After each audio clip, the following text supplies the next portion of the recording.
आप सभी मित्रों का स्वागत है हमारे चैनल गौतम रॉय टेक में।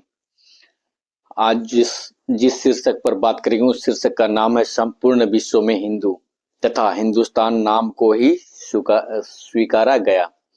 यानी कहने का मतलब यह है कि पूरे विश्व में यानी वर्ल्ड में हमारा देश का जो नाम है किस नाम को स्वीकारा गया है। तो यहाँ लेखक का कहने का मतलब है कि पूरे विश्व में हमारे देश का नाम जो है हिंदू तथा हिंदुस्तान नाम को ही स्वीकारा गया है। यानी पूरे देश यानी पूरे विश्व का जो देश है, पूरे वर्ल्ड का जो देश है, कंट्री है, वो हमारे देश को हिंदू अथवा हिंदुस्तान नाम से ही जानते हैं। बाकी नामों से उतना कम उतना ज्यादा नहीं जानते हैं। तो आइए शुरू करते हैं। वीडियो के अंत तक बने रहिएगा। और ये पुस्तक स्टडी वीडियो है, इसमें उतने ज़्यादा आप लोगों को अच्छे नहीं लगेंगे, लेकिन ध्यान देकर सुनिएगा तो बहुत ही जानकारी है इसमें छिपा हुआ है। और पुस्तक वही है, देख सकते हैं, हिंदुत्व। ये हिंदुत्व पुस्तक है। हिंदुत्व इनके लेखक है विनायक दामोदर सावरकर। इन्हीं की जुबानी में लिखी हुई इस पुस्तक से हम लोग जानते हैं क्या है पूरी कहानी, कि किस तरह से पूरे विश्व में किस नाम से जाना जाता है, हिंदू अथवा हिंदुस्तान अथवा कुछ और अन्य नामों से। तो आइए सुनते हैं। भारतवर्ष। भारतवर्ष नाम मूल नाम सिंधु का पूरी तरह से स्थान नहीं ले सका। यानी कहने का मतलब है ये भारतवर्ष जो देश का नाम है, यानी भारत जो देश का नाम है, ये पूरी तरह से स्थान नहीं ले पाया। कहाँ स्थान नहीं ले पाया? विश्व में। यानी विश्व में इस नाम का उपयोग बहुत कम किया जाता है। कहने का मतलब ये है, जिसकी गोद में खेलकर हमारे पूर्वजों ने जीवन अमृत पिया, उस सिंधु नदी के पवित्र नाम के प्रति उनके मन में जो प्रेम था वह कदापि कम नहीं हुआ। आज भी सिंधु के तीरों पर स्थित प्रांत को सिंधु नाम से ही जाना जाता है। प्राचीन संस्कृत वाङ्मय में सिंधु शोवीर अपने राष्ट्र के अत्यंत महत्वपूर्ण और अभिन्न घटक हुआ करते थे, ऐसा उल्लेख पाया जाता है, ग्रंथ में पाया जाता है सिंधु। लेकिन सिंधु नदी से ज्यादा तो भारत में गंगा नदी का महत्व है, लेकिन यहाँ गंगा नदी का जिक्र नहीं है, सिंधु नदी का जिक्र है। महाभारत में सिंधु शोवीर देश के राजा जयद्रथ का महत्वपूर्ण उल्लेख किया गया है। महाभारत में यानी महाभारत ग्रंथ में सिंधु शोवीर देश के राजा जयद्रथ का महत्वपूर्ण उल्लेख किया गया है। ऐसा भी कहा गया है कि भारत के साथ उसका निकट का संबंध था। सिंधु राष्ट्र की सीमाएं समय समय पर बदलती रही, परंतु वह उस समय एक स्वतंत्र जाति तथा अब भी है। इससे कोई भी अस्वीकार नहीं कर सकता। मुल्तान से लेकर, ये बात कहाँ का आता है, मुल्तान से लेकर समुद्र तक सिंधी नामक जो भाषा बोली जाती है वह इस राष्ट्र की ओर निर्देश करती है। सिंधी जो भाषा बोली जाती है वो भारत के राष्ट्र की ओर निर्देश करती है, तथा यह भी सूचित करती है कि यह भाषा बोलने वाले सिंधु ही है। राजकीय तथा भौगोलिक दृष्टि से उन्हें हिंदू के समान राष्ट्र के घटक होने का अधिकार प्राप्त है। हम लोगों के राष्ट्र का मूल नाम हिंदुस्तान भारतखंड नाम के कारण कुछ पिछड़ गया था। यानी कहने का मतलब हमारे देश का जो नाम है हिंदुस्तान, ये भारतखंड नाम के कारण कुछ पिछड़ गया था,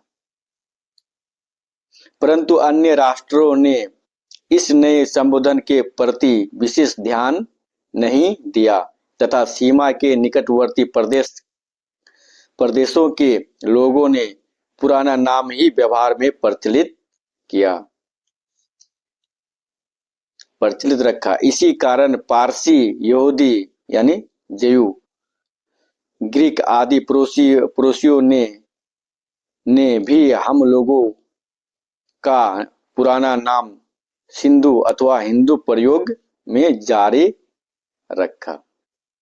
केवल सिंधु तट के प्रदेशों को ही वे इस नाम से जानते थे, ऐसा नहीं है। सिंधुओं ने पूर्व में विभिन्न घटकों को अपनाकर दिग्विजय करते हुए जिस नए राष्ट्र का संवर्धन किया था, उस संपूर्ण राष्ट्र को ही सिंधु नाम से संबोधित किया जाता था। पारसी हम लोगों को हिंदू नाम से संबोधित करते, हिंदू शब्द का कठोर उच्चारण त्याग कर ग्रीक हमें इंडोज कहते और इन्हीं ग्रीकों का अनुकरण करते हुए संपूर्ण यूरोप तथा बाद में अमेरिका भी हम लोगों को इंडियंस ही कहने लगे। हिंदुस्तान में बहुत दिनों तक भ्रमण करने वाला चीनी यात्री हैंसांग हम लोगों को सिंधु अथवा हिंदू ही कहता है। पार्थियन लोग अफगानिस्तान को श्वेत भारत कहते थे। इस प्रकार के कुछ अपवादों को छोड़कर अधिकतर विदेशी लोग हम लोगों का मूल नाम भूले नहीं थे अथवा यह नया नाम उन्होंने स्वीकार नहीं किया था। कहने का मतलब है कि मूल नाम यानी पुराना नाम हिंदू अथवा हिंदुस्तान और नया नाम भारतखंड अथवा भारतवर्ष या भारत। अपनी शेष इच्छाएं पूरी करने हेतु संपूर्ण विश्व हम लोगों को हिंदू तथा इस धरती को हिंदुस्तान के नाम से ही संबोधित करता है। बात सही है कि जितने भी पारसी है, यहूदी है, ईसाई है, इस्लाम है, ये लोग भारत कम ही प्रयोग में करते हैं। ये लोग हिंदू वर्ड का प्रयोग ज्यादा करते हैं, हिंदुस्तान बोलते हैं। शायद इनकी भी कोई बेबसी या कमी होगी। हमारे देश में भी जो मुस्लिम लोग हैं, इस्लाम को मानने वाले हैं, तो ये लोग भी जो है अपने देश का नाम भारत कम ही यूज करते हैं, प्रयोग में लाते हैं। ये लोग भी हर वक्त हिंदू बोलेंगे, हिंदुस्तान बोलेंगे। जब भी कहीं चर्चे होंगे तो ये लोग कहेगा हिंदुस्तान के लोग, हिंदुस्तान की आवाम। लेकिन यहाँ के जो मूल निवासी है, रहने वाले लोग हैं, ये लोग भारत ही बोलते हैं। और हमारे संविधान में भी भारत लिखा हुआ है, अपने देश का नाम। और संविधान जो बना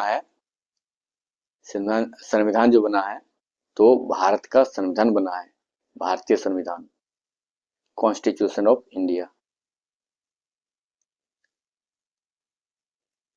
विदेशी लोग जो है ये ज्यादातर इंडिया बोलते हैं, इंग्लिश में भारत भी बोलते हैं। ये सिंधु और हिंदू की जो समस्या है, तो ये यहूदी जीव जो बोले और पारसी, ईसाई, इस्लाम, ये लोग हिंदू, हिंदुस्तान बोलते हैं, ऐसा है। लेकिन वास्तविक नाम क्या है, ये पूरे पुस्तक पढ़ने से ही पता चलेंगे। और दूसरे पुस्तक में क्या नाम है उससे भी आप लोगों को मैं जानकारी दूंगा कि इस देश का नाम वास्तव में क्या है? इंडिया है, हिंदुस्तान है, आर्यावर्त है, भारत है, भारतवर्ष है, भारत खंड है, क्या है? इतने सारे नाम उलझा हुआ है। अपने आप में भी एक समस्या है कि इसका सही नाम, वास्तविक नाम क्या है। ये सारे नाम कब प्रचलित थे, कितने समय तक प्रचलित थे, इसकी सारी जानकारी आपको मेरे वीडियो के माध्यम से मिलेंगे।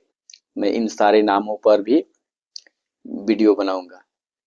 तो तब तक के लिए हमें इजाजत दीजिए। मैं आप लोगों से विदा लेता हूं। वीडियो आप लोगों को कैसा लगा? अच्छा लगा तो लाइक, कमेंट और शेयर अवश्य कीजिएगा। धन्यवाद।